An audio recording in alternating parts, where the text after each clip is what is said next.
Welcome back to my channel, Bake Cuisine.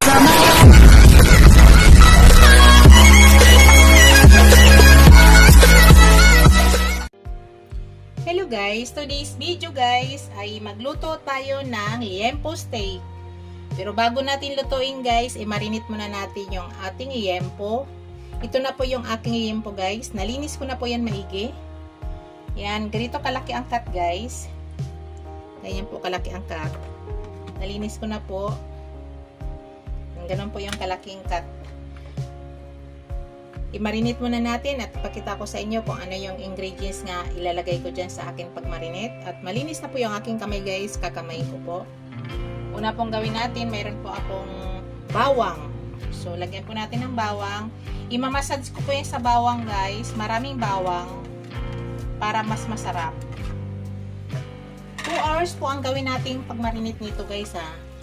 So, sinsya na po ha. Basta malinis po yung aking kamay. Hindi po ako naglalagay, pag nagluluto po ako ng liempo steak guys, ay hindi po ako naglalagay ng asin. Kasi iniiwasan ko po umalat. Ang nilalagay ko po ay tuyo lang. Yan lang po yung nilalagay natin pang alat.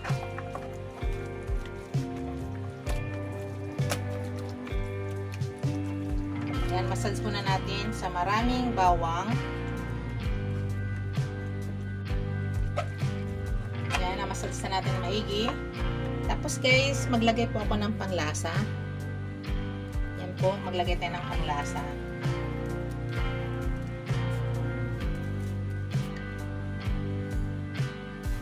Tapos massage.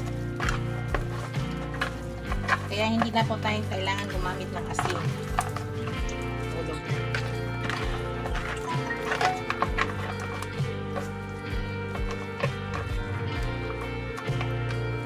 Tapos, yan, maglagay na ako ng toyo, guys.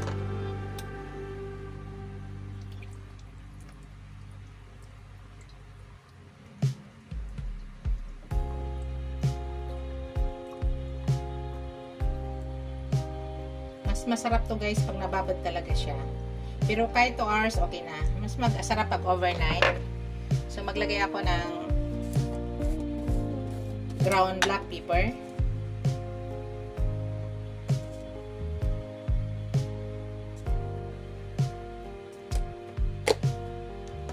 Tapos ito guys, kalamansi. Yan, kalamansi ito ha. Yan, malinis po ang aking kamay ha. Tapos maglagay ako guys ng oyster sauce. It's up to you guys kung gusto nyo maglagay. Ako, mayroon akong gustong lasa dito nga medyo may tamis kaunti. Pero kung kayo ayaw, okay lang. Optional lang po yung oyster sauce ko. Yan, i-massage ko na. Malinis po ang aking kamay guys, don't worry.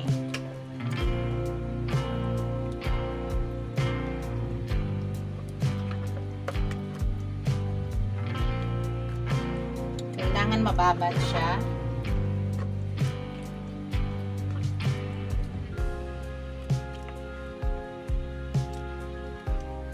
Pasensya na kayo ha, basta ang aking kamay ay malinis. At saka ito ay pagkain namin.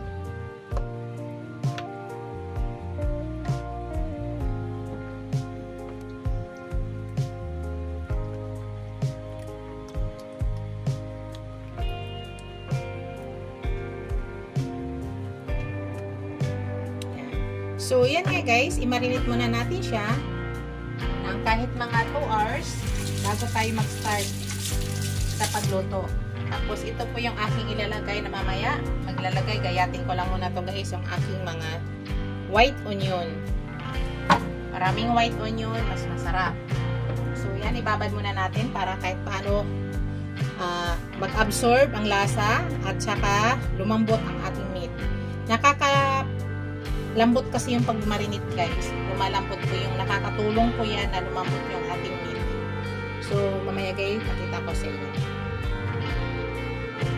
Hello guys, umpisahan na natin guys. Ang ginawa ko pala sa liempo guys, hinati ko pa yung kanina, di ba malaki yon? Ang ginawa ko, hinati ko. Unang ginagawa ko guys, yan. Tanggalan muna natin ang taba yan guys. Mahaba to kanina guys, di ba? Hinati ko siya. para mag-absorb agad. So, naka 2 hours na po tayo. Simula minarinate natin. Sige na natin yan. Lutuin. So, unang step, ginagawa ko, ganyan muna. Pero ilalaga ko yan guys ha. Tanggalan muna natin ng konting taba. Wala tayong ginagamit na mantika guys. Ganyan lang po yung ginagawa natin. Ito lahat, gaganuhin muna natin. Yan yung first tip na ginagawa ko. So, hintayin lang muna natin. Tapos, baliktarin natin mamaya. Baliktarin natin, guys.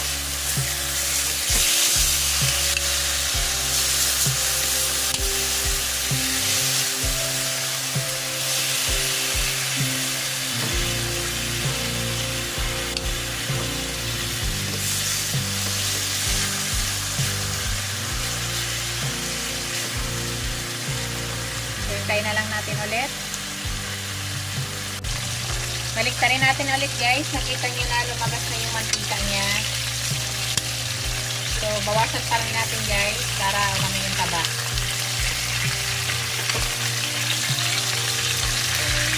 Yung mantika na lumabas.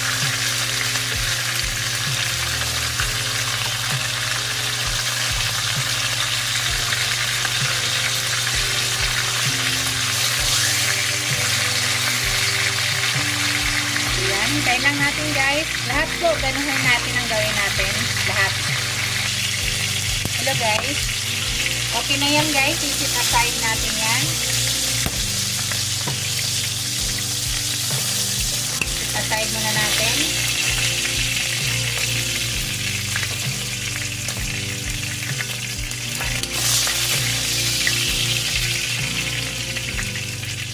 Tapos ilagay natin yung iba. Idaan po natin lahat dito guys. Ganun din, simple din. Ganun din ang gagawin natin. Pareha lang lahat.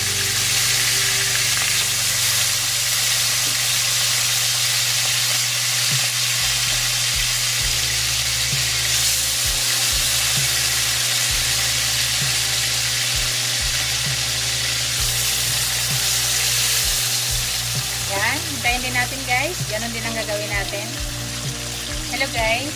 Ayan na yung last batch guys. So, i-set aside natin. Binawasan ko ng mantika. Set aside muna natin. Yung bawang kanina guys na pinagmarinate natin, ilagay natin. Tapos ilaga muna natin guys yung ating meat kasi makapal po yan. Iempo po yan. So, makapal ang pagka-slice yan. So, kailangan natin ilaga. Yung pinagmarinitan, mamaya na natin ilagay.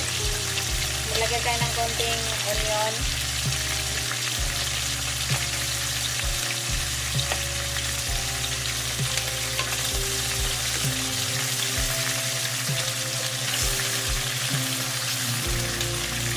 Yan. Ilagay natin yung iba guys. Halo na natin yung iba.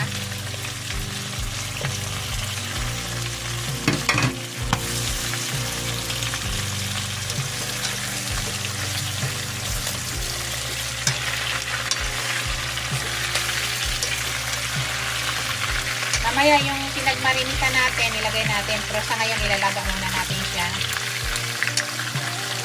Para gusto kasi namin guys, tender talaga yung meat. Magbawas tayo ng oil. Kasi medyo marami-rami din ng oil ang nilabas niya. Yan, maglagay tayo ng tubig.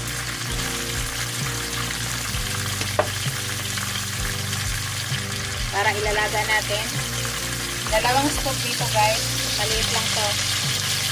2 ganito. Yan. So, pag kumulo yan guys, pahinaan lang natin yung apoy. Tapos maya-maya, ilalagay natin yung pinagmarinita natin.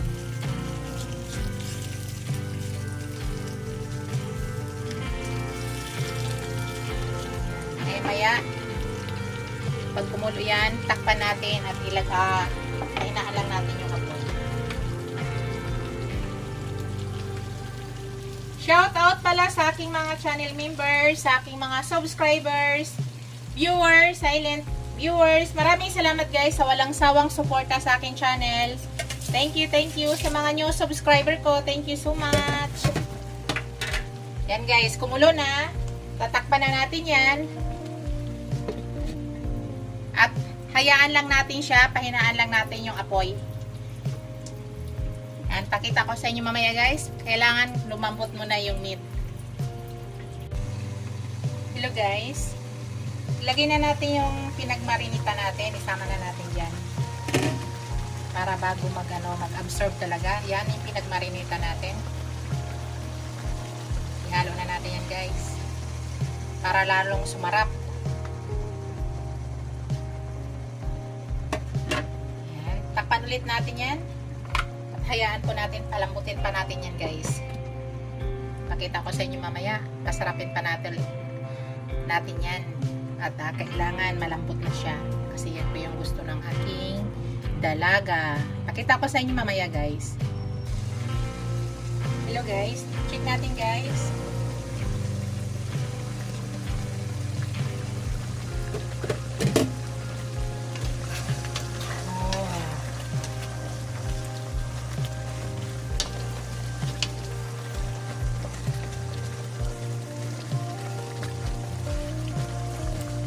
Ito yung lasa guys ha. Lambot na siya guys. Yan yung gusto ng aking dalaga.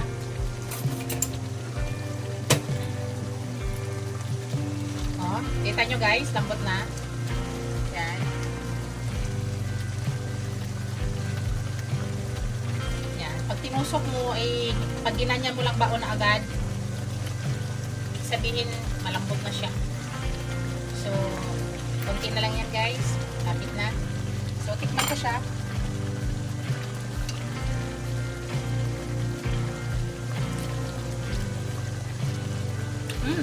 Sarap ang lasa guys. Tamang-tama lang sa timpla. Sarap guys. So, maya konti guys. Ilagay na natin yung ating white onion. Hello guys, ilagay na natin yung ating white onion.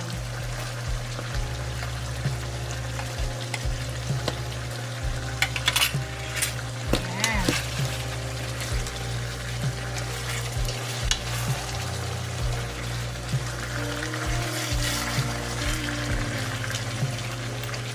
Sarap guys, ang lambot.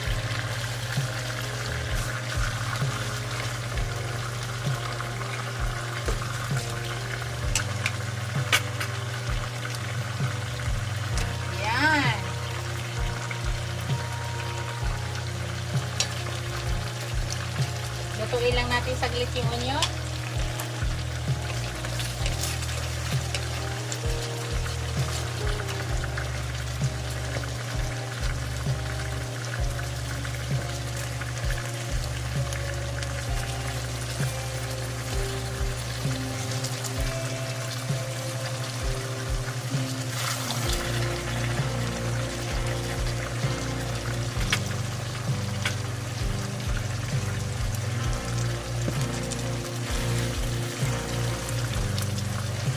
Yan na guys, ang aking liempo stick. Yan na yung aking finished product. Patayin na natin. Thank you for watching guys. Don't forget to like, comment, share, and subscribe to my channel. See you in my next video guys. God bless us all. Bye. Yan, yum yum na guys. Ingat po lahat.